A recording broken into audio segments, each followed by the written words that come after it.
Alors, voici des divisions maintenant. Alors là encore, tu peux faire l'opération, mettre sur pause, faire l'opération et puis suivre mon calcul pour voir si je ne me trompe pas. Voilà. Alors, on va commencer par la division décimale,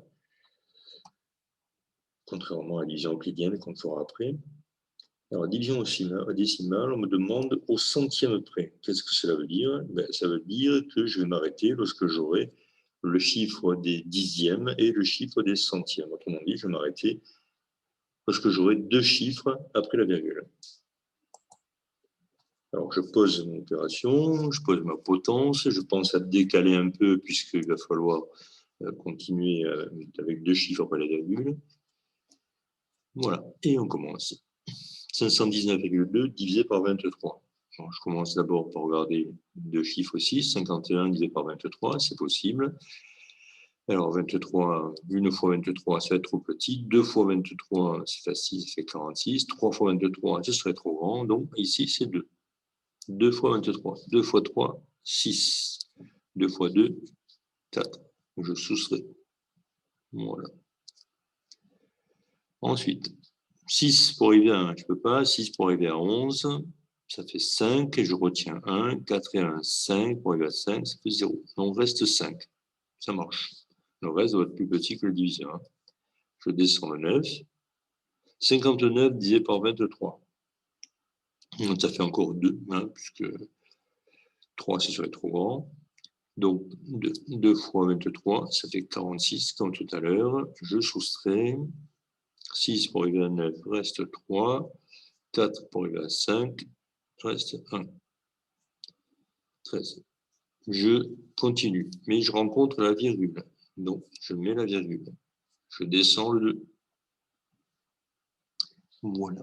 132 divisé par 23. Alors, ça pourrait faire 6, mais 6 fois 2, 12, ça irait. Mais 6 fois 3, 18, il y aurait une retenue, ce serait trop grand. Voilà, j'ai essayé, de toute façon, ça ne marche pas. Je change. Je vais essayer 5. 5 fois 3, 15. 5 fois 2, 10. Et 1 de retenue, 11. Je vais soustraire, je vais voir si le reste est bien plus petit, est bien inférieur à 23. 5 pour arriver à 12, ça fait 7. 5 pour arriver à 2, je ne peux pas. 5 pour arriver à 12, ça fait 7. 1 de retenue. 1 plus 1, 2 pour arriver à 3, reste 1.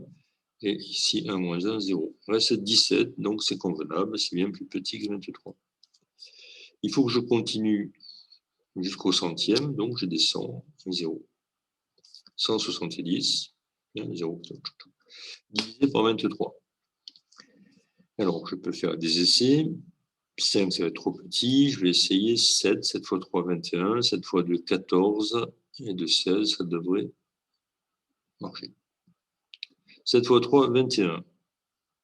Pose 1, je retiens 2. 7 fois 2, 14. Et 2, 16. Je soustrais. 1 pour arriver à 0, je ne peux pas. 1 pour arriver à 10, ça fait 9. Je pose 9, je retiens 1. 6 plus 1, 7. Arrive à 7, ça fait 0. Reste 9, donc c'est bon. Voilà. Donc, je m'arrête ici, puisqu'on m'a demandé au centième près par défaut. Alors, lorsqu'on fait une division et que l'on s'arrête, c'est toujours une approximation par défaut, puisque, étant donné que la division continue, le résultat sera plus grand que 22,57. Ce sera 22,5, 7, il y aura encore des nombres après. Donc, ici, le résultat de la division 519,2 divisé par 23, je peux dire que ça me donne 22,57 et je peux dire que ceci, c'est au centième près par défaut. Par défaut, c'est lorsqu'on donne un résultat inférieur au vrai résultat. Si je prends 22,58, ce serait par excès, puisque le vrai résultat sera inférieur à 22,58, puisque le 8, ça n'allait pas ici. Donc, par défaut, ça veut dire que ce que l'on propose est inférieur au vrai résultat. Par excès, ce sera supérieur. Maintenant, on me demande l'arrondi au dixième.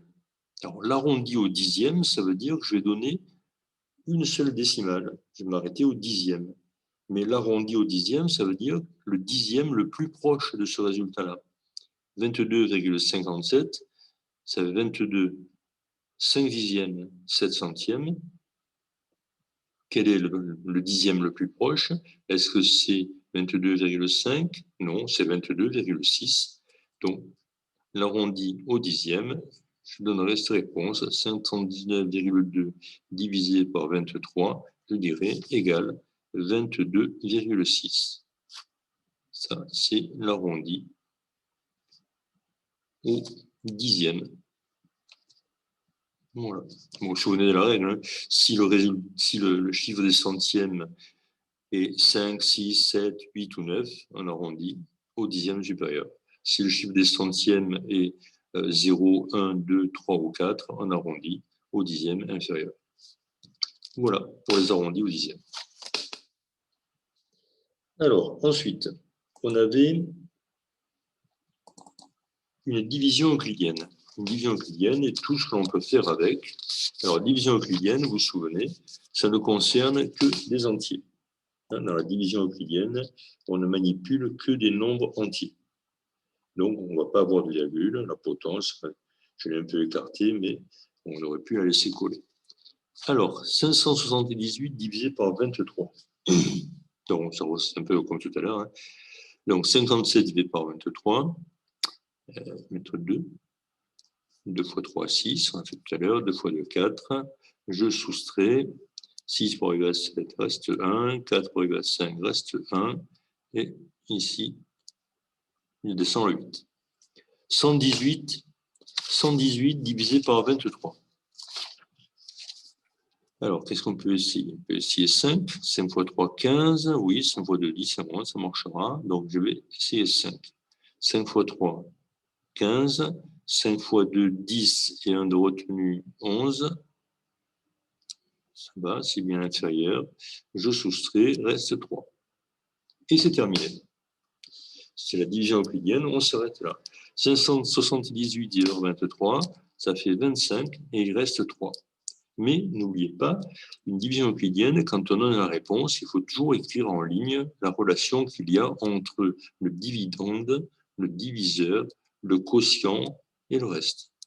Et donc ici, on va écrire que 578 est égal à 25 fois 23, 25 fois 23, plus 3. Dividende égale quotient fois diviseur, plus le reste. Voilà, donc ça, c'est ce qu'on vous demande. Et bien sûr, il faut toujours vérifier que le reste est bien inférieur au diviseur. Hein, sinon, ça veut dire que l'opération n'est pas convenable. Voilà la division euclidienne. Alors, de ce résultat, on peut en déduire beaucoup de choses. Par exemple, on peut en déduire que la fraction 578 23e, c'est le résultat de la division de 578 sur 23, eh bien, ça fait 25, mais ce n'est pas fini, parce qu'il reste 3 à diviser par 23. Donc, c'est 25 plus 3 23e. 578 divisé par 23, ça fait 25, plus la division de 3 par 23 qui reste à faire. Et donc, ici, on a écrit la fraction 578 23e sous la forme d'un entier et d'une fraction inférieure à 1. Elle est bien inférieure à 1 puisque le reste qui est ici est plus petit que le diviseur. Donc, voilà. Donc, on vous demande souvent d'écrire le résultat d'une fraction comme ça. Je peux aussi remarquer que cette fraction 578 sur 23, ici, on a trouvé 25. Mais 25, ce n'est pas le résultat. Le résultat, il est sûrement plus grand. Donc, cette fraction, elle est supérieure à 25. Mais en revanche, elle est inférieure à 26. Hein, donc, ce nombre-là, c'est un nombre qui est compris entre 25 et 26. J'ai encadré la fraction par deux entiers consécutifs. Deux entiers qui se suivent. Voilà ce qu'on peut faire avec la division euclidienne. Ça peut être intéressant de noter cela. Voilà. Alors, on va passer aux autres